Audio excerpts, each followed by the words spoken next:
हरिओम प्रिय भक्तों, आज अश्विन मास कृष्ण पक्ष की दशमी तिथि और मंगलवार का दिन है। आज हम आपको सुनाएंगे श्रीमद् भागवत कथा का 7वां अध्याय।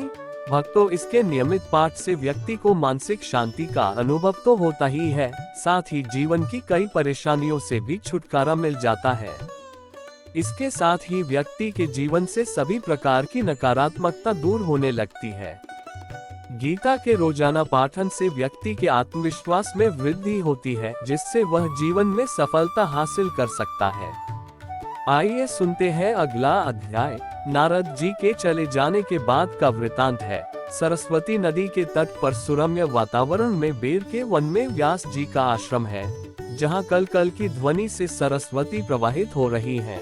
चारों ओर बेरोन के पेड़ हैं। उन्हीं के मध्य स्थित अपने आश्रम में व्यास जी ने भक्ति योग से 18,000 श्लोकों की श्रीमद् भागवत जी की भागवत की रचना करने के बाद व्यास जी को लगा कि अब उनका कार्य पूर्ण हो गया है, परंतु अब उन्हें ये चिंता सताने लगी कि अब इस ग्रंथ का प्रचार कौन करेगा, क्योंकि भागवत तो परमहंस संहिता है। श्री कृष्ण स्वयं परमहंस है, अतः इस शास्त्र का प्रचार किसी परमहंस को ही करना चाहिए। ऐसा व्यास जी विचार कर रहे थे और चिंतित भी कि आखिर किसे प्रचार कार्य सौंपा जाए। बात जब परमहंस की हो तो व्यासपुत्र सुखदेव जी का स्मरण आ जाता है। सुखदेव जी निर्विकारी हैं, जन्म से ही सिद्ध योगी हैं। जन्मते ही तपश्चर्या के लिए वन को चले जाने वाले सुखदेव जी निरंतर ब्रह्म के चिंतन में लीन रहते हैं। ऐसे सुखदेव के द्वारा भागवत जी के प्रचार सर्वोत्तम रहेगा, ऐसा विचार व्यास जी को आया। परंतु मुख्य समस्या ये थी कि सुखदेव जी तो वन में तपश्चर्या के लिए गए हुए हैं और उन्हें वन से बुलाया कैसे जाए। व्यास जी विचार कर रहे हैं कि यदि वह वन से वापस घर आ जाए तो मैं उन्हें भागवत जी का अध्ययन कराऊं, जिसके पश्चात उन्हें श्रीमद् भागवत जी के प्रचार का कार्य सौंपूं। व्यास जी ने विचार किया कि जिन श्री कृष्ण का सौंदर्य अनुपम है, अद्भुत है, उन्हें देखकर योगियों का चित्त आकर्षित हो जाता है। ऐसे स्वरूप वाले कृष्ण की लीला श्लोक से सुखदेव कैसे खींच के नहीं आएंगे। व्यास जी ने अपने शिष्यों को वन में भेजने का निश्चय किया, परंतु शिष्यों ने उन्हें बताया कि गुरुदेव जंगल में हिंसक पशु आदि हैं।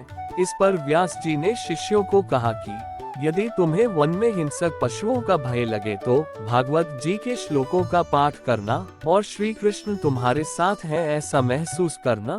व्यास जी के शिष्य वन में सुखदेव जी को ढूंढने के लिए चले गए।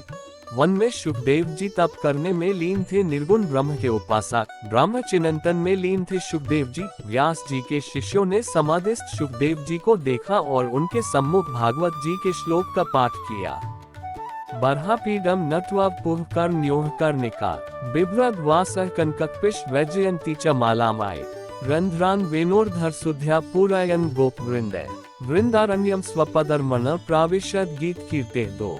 ब्रह्मचिंतन में लीन समाधिस्थ सुखदेव जी ने श्लोक सुना। श्लोक के भाव थे, श्री कृष्ण ग्वाल बालों के साथ वृंदावन में प्रवेश कर रहे हैं। उन्होंने मस्तक पर मोर पंख धारण किया हुआ है, कानों पर पीले पीले कनेर के पुष्प, शरीर पर सुंदर मनोहारी पीताम्बर शोभायमान हो रहा है तथा गले में सुंदर सुगंधित पुष्पों की वैजयंती माला धारण किए हैं। रंगमंच पर अभिनय करने वाले नटों से भी सुंदर और मोहक वेश धारण किए हैं। श्याम सुंदर आए बांसुरी को अपने अधरों पर रखकर उसमें अधरामृत फूंक रहे हैं। ग्वाल बाल उनके पीछे पीछे लोक पावन करने वाली कीर्ति का गायन करते हुए चल रहे हैं और वृंदावन आज श्याम सुंदर के चरणों के कारण वैकुंठ से भी अधिक सुंदर और पावन हो गया है। सुखदेव जी ने श्लोक को जैसे ही सुना वह आनंद से भाव विभोर हो गए। निर्गुण ब्रह्म के उपासक के हृदय में परमात्मा की सुंदर मनोहारी सगुण स्वरूप की झांकी श्लोक के शब्दों के साथ साथ प्रकट हो गई। सुखदेव जी के कान श्लोक का श्रवण कर रहे थे। चित्त में परमात्मा की सुंदर छवि शोभायमान हो रही थी। श्लोक के समाप्त होते ही सुखदेव जी व्याकुल हो उठे। तभी व्यास जी के शिष्यों ने दूसरे श्लोक का गायन शुरू कर दिया। अहो बकी यम स्तनकाल कुटुम जिघान सयापायद फिर साधवी आए लेभे गति धात्री उचिता ततो नान्यम कम व दयालु शरण व्रजेम दो। दूसरे श्लोक के भावार्थ, पापिनी पूतना ने अपने स्तनों में कालकूट नामक हलाहल विष लगाकर भगवान कृष्ण को मार डालने के प्रयोजन से भगवान को अपने स्तनों से दूध पिलाया। परंतु हमारे गोविंद ने तो पूतना का भी उद्धार कर दिया। उन्होंने सोचा कि भले राक्षसी थी तो क्या हुआ, मुझे मारने आई थी तो क्या हुआ, मुझे स्तनपान कराया उसने तो आखिर वह मेरी धाइमा ही तो हुई और उसकी गति तो मोक्ष होनी चाहिए। ऐसे हैं हमारे गोविंद, कृपा के सागर, करुणा की मूर्ति है, उनके अलाव और किसकी शरण ग्रहण करूं। सुखदेव जी विरक्तों के प्रधान हैं, निरंतर अभेद ब्रह्म में लीन रहने वाले और गोविंद के रूप स्वरूप का वर्णन सुनकर आकर्षित हो गए। कृष्ण का अर्थ ही है सर्वाकर्षति इति कृष्ण, जो सभी को आकर्षित कर ले वही कृष्ण है। निर्गुण ब्रह्म का उपासक सगुण ब्रह्म के रूप वर्णन से वैराग्य छोड़ परमात्मा के राग में लीन हो गया। यही भागवत जी का मुख्य स्वभाव है। भागवत जी का निरंतर श्रवण करने से परमात्मा के प्रति जीव आकर्षित हो जाता है, उसमें परमात्मा प्रीति जन्मती है और वह भक्त बन जाता है, समर्पण घटित हो जाता है। सुखदेव जी देखने लगे कि आखिर कौन इन श्लोकों का पाठ कर रहा है। उन्हें व्यास जी के शिष्यों के दर्शन हुए। सुखदेव जी ने उनसे पूछा कि आप कौन हैं और ये जो श्लोक आप पाठ कर रहे थे ये किसके द्वारा रचित हैं? सुखदेव जी के प्रश्न करने पर व्यास जी के शिष्यों ने कहा, हम लोग व्यास जी के शिष्य हैं तथा जिन श्लोकों का हम पाठ कर रहे थे वह व्यास जी द्वारा रचित ग्रंथ श्रीमद् भागवत जी के हैं। भागवत जी में इस तरह के 18,000 श्लोक है। सुखदेव जी ने जैसे ही यह सुना कि उनके पिता द्वारा रचित ग्रंथ में इस तरह के 18,000 श्लोक हैं, तो उनके मन में श्रद्धा उत्पन्न होने लगी कि मैं अपने पिता से भागवत जी पाठ अवश्य सुनूंगा। सुखदेव जी कामना के भाव से मुक्त थे, परंतु उन्होंने जब श्लोक सुने तो उन्हें यह महसूस हुआ कि ये जो श्लोक परमात्मा का वर्णन में लिखे गए थे, इन्हें सुनने से जागृत अवस्था में समाधि लग जाती है। ऐसा वर्णन परमात्मा का इस कारण उनके हृदय में भाव हुआ कि परमात्मा की ऐसी लीला का वर्णन अवश्य श्रवण करना चाहिए। आए सुखदेव जी अपने पिता व्यास जी के शिष्यों के साथ चल पड़े। आश्रम पहुंचकर सुखदेव जी ने पिता को साष्टांग प्रणाम किया। पिता ने भावुक हृदय से पुत्र को गले से लगा लिया।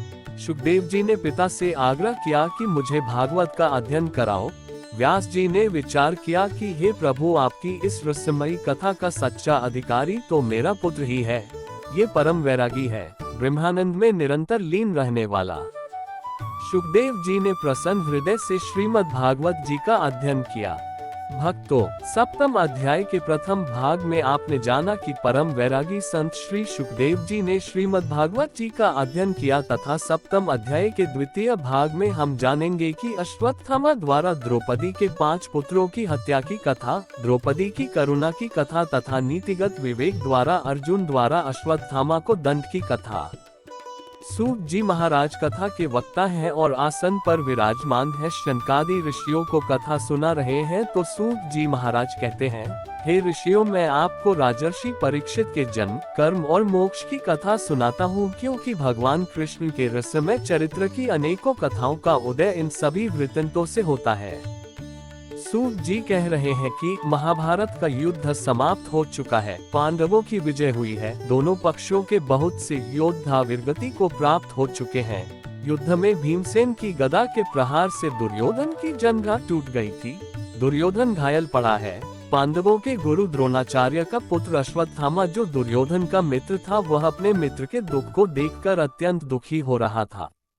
अश्वत्थामा के मन में पाप आ गया, चूंकि वह था ब्राह्मण का पुत्र, परंतु मित्रता दुर्योधन से थी, सो संग दोष के कारण वह पापी प्रवृत्ति का हो गया था। उसने देखा कि पांडवों ने उसके मित्र को कितना कष्ट दिया है, तमाम योद्धाओं का अंत हो चुका है, दुर्योधन के सारे भाई वीरगति को प्राप्त हो गए हैं, स्वयं दुर्योधन जीवित से भी बुरी अवस्था में कराह रहा है। सो अश्वत्थामा ने निश्चय किया कि वह छलपूर्वक पांडवों का वध कर देगा। आए मन में इस प्रकार की पापावृत्ति का चिंतन करते हुए अश्वत्थामा ने योजना बनाई कि आज रात वह उस शिविर में जाएगा जहां पांडव रात्रि विश्राम करते हैं और सोते हुए पांडवों की हत्या कर उनके सिर अपने घायल मित्र को भेंट करेगा, जिससे उसके मित्र का दुख कुछ कम होगा।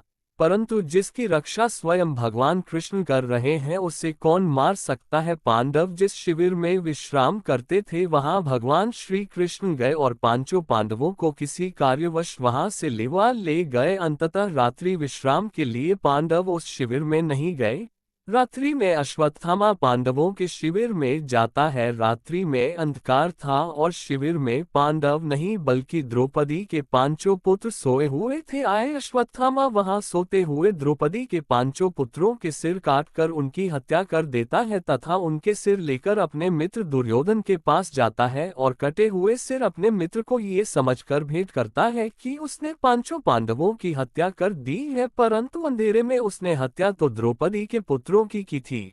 अश्वत्थामा कटे हुए सिर दुर्योधन को दिखाने जाता है। उसके मन में विचार है कि दुर्योधन जो अत्यंत दुखी है वह अपने शत्रुओं के कटे सिर देखकर संतुष्ट हो जाएगा, परंतु दुर्योधन जब द्रौपदी के पुत्रों के कटे हुए सिर देखता है तो वह और अधिक दुखी हो जाता है।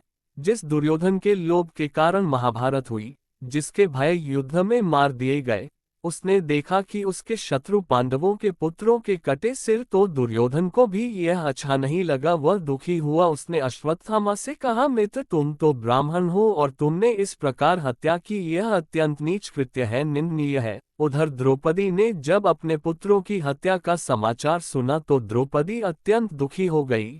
उसके नेत्रों में अश्रु भर आए, विलाप करने लगी। अर्जुन द्रौपदी को धीरज बंधाने का प्रयास कर रहे हैं। द्वारिका नाथ कृष्ण द्रौपदी को विलाप करते देख स्तब्ध हैं, देख रहे हैं। जिस द्रौपदी की परमात्मा ने हर विपदा में सहायता की, आज वह द्रौपदी अधीर होकर विलाप कर रही है। उसके पांचों पुत्रों की आज अश्वत्थामा ने छल से हत्या कर दी। द्रौपदी ने विलाप करते हुए कृष्ण की ओर देखा, मानो कह रही हो, हे केशव, अब तो युद्ध भी समाप्त हो चुका है, राज्य की प्राप्ति हो चुकी है और कपट पूर्वक मेरे निरपराध पुत्रों की हत्या कर दी अश्वत्थामा ने। द्वारिका नाथ निष्ठुर खड़े द्रौपदी को विलाप करता देख रहे हैं। भगवान की लीलाओं को कौन समझ सकता है। परमात्मा ने तो पांडवों की सुरक्षा की थी, और फिर कौन जन्मता है और कौन मृत्यु को पाता है, ये तो सिर्फ लीला है। सभी पात्रों में है तो मेरा गोविंद ही। अर्जुन भी दुखी है, परंतु द्रौपदी का विलाप से अर्जुन को और दुख हो रहा है। अर्जुन प्रतिज्ञा करते हैं कि जब तक अश्वत्थामा का सिर काटकर नहीं लाऊंगा तब तक द्रौपदी के आंसू नहीं पोंछूंगा, और द्रौपदी से कहते हैं कि पुत्रों के अंतिम संस्कार के बाद ये द्रौपदी तुम अश्वत्थामा के सिर पर पैर रखकर स्नान करना। अर्जुन अपने अस्त्र शास्त्र धारण करके अश्वत्थामा को मारने के लिए चल पड़ते हैं। रथ का संचालक श्याम सुंदर कर रहे हैं। अश्वत्थामा को पता लग गया कि अर्जुन उससे बदला लेने के लिए आ रहा है। अश्वत्थामा भी अत्यंत भयभीत है। वह अपने प्राणों की रक्षा के लिए रथ पर चढ़कर भागता, इस तरह भागता है जैसे शिव के भय से ब्रह्मा भागे थे। अर्जुन के रथ को स्वयं भगवान कृष्ण चला रहे थे और अश्वत्थामा के रथ का पीछा कर रहे थे। अश्वत्थामा भय से भाग रहा था, अर्जुन उससे काल के समान प्रतीक हो रहा था। जैसे जैसे अर्जुन का रथ उसके रथ के नजदीक आ जा रहा था, उसका भय बढ़ता जा रहा था।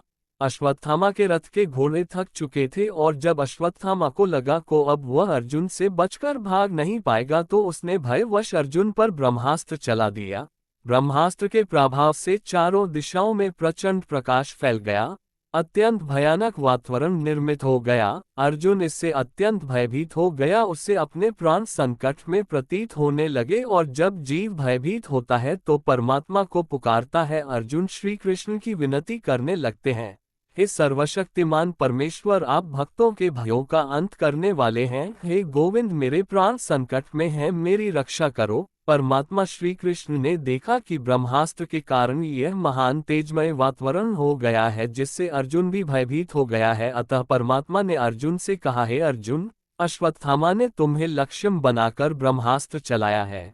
ब्रह्मास्त्र को निष्क्रिय करने की शक्ति किसी भी शस्त्र में नहीं है। हाँ, अश्वत्थामा इसे चलाना जानता है, परंतु वह इसे निष्क्रिय करना अथवा लौटाना नहीं जानता है।